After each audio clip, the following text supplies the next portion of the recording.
백문이 불여일견이라는 말처럼 살아가면서 우리는 눈으로 확인한 팩트, 사실을 중요시합니다. 그런데요, 내가 본 사실이 언제나 현실이고 항상 진실일까요? 카메라에 잡힌 장면을 보며 우리는 한 나쁜 사람이 흉기로 누군가를 찌르려고 한다는 사실을 마주하게 됩니다. 하지만 이것은 현실이 아니었습니다. 현실은 정반대였습니다. 실제로 가해자로 보인 사람은 오히려 피해자였고, 피해자로 보인 사람은 가해자였던 것입니다. 그러면 이것이 최종적으로 진실인 걸까요? 조사 과정에서 왼쪽의 피해자가 얼마 전 오른쪽의 가해자 가족을 무참히 살인했다는 증거가 발견되었습니다. 진실은 또 한 번 뒤바뀌게 되었습니다. 이처럼 사실과 현실과 진실은 서로 일치하지 않을 때가 많습니다.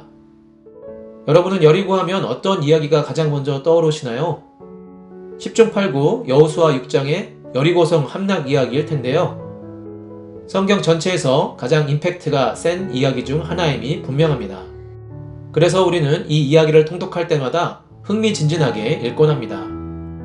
20세기 초 성경의 땅 이스라엘에 대한 고고학 발굴이 본격적으로 시작되었는데요.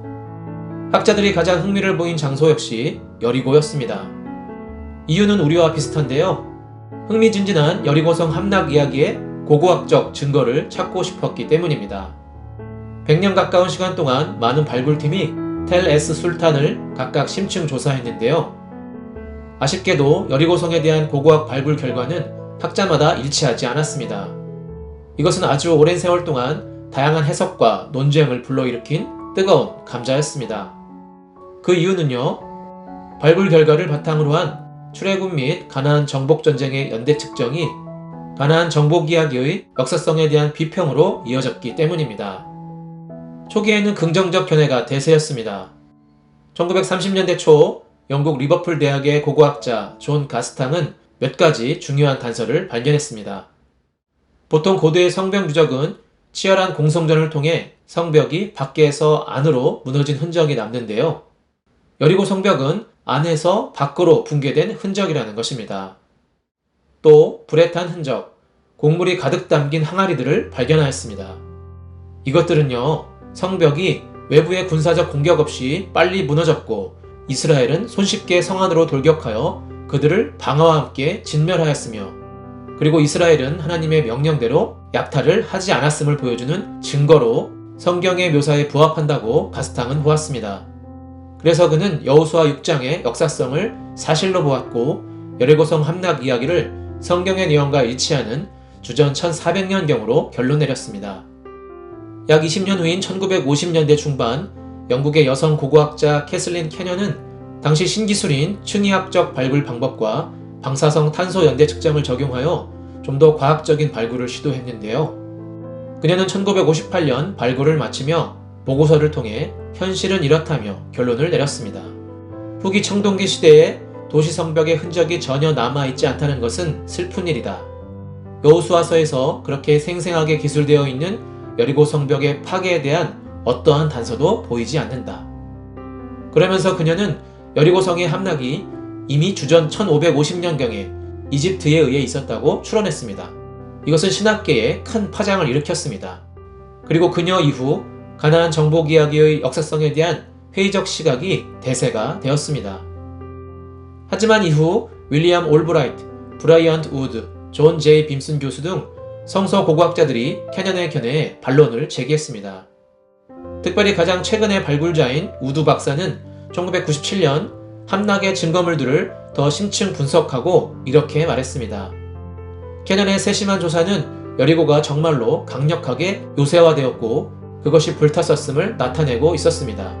하지만 불행히도 그녀는 그 유적들의 연대를 잘못 추정한 결과 고고학적 발견과 성경의 기록이 불일치하는 것처럼 보이는 결과를 가져왔습니다.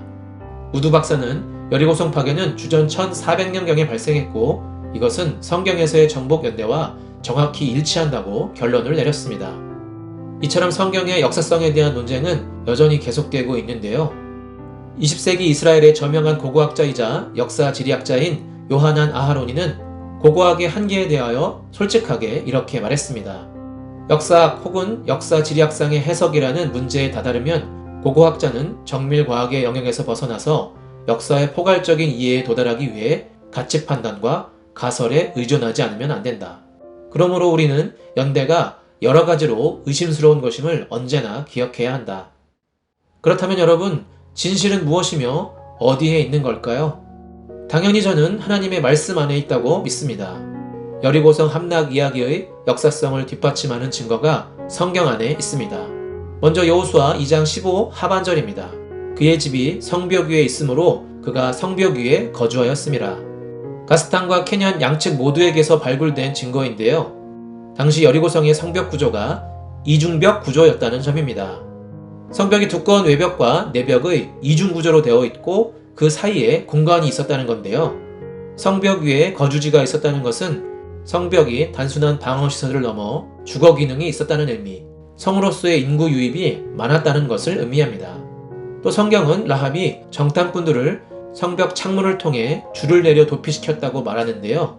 이 역시 높은 성벽 위에 살았기에 가능한 상황입니다. 이어서 여호수아 6장 20절입니다. 백성이 나팔 소리를 들을 때에 크게 소리질러 외치니 성벽이 무너져 내린지라. 그런데 이 부분을 히브리어로 직역하면 다음과 같습니다. 성벽이 아래로 무너졌다.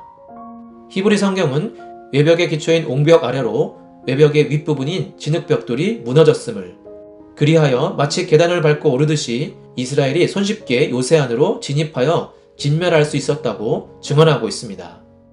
성도인 우리의 일생은 사실과 현실 넘어 하나님의 말씀이라는 진실을 추구하는 삶입니다.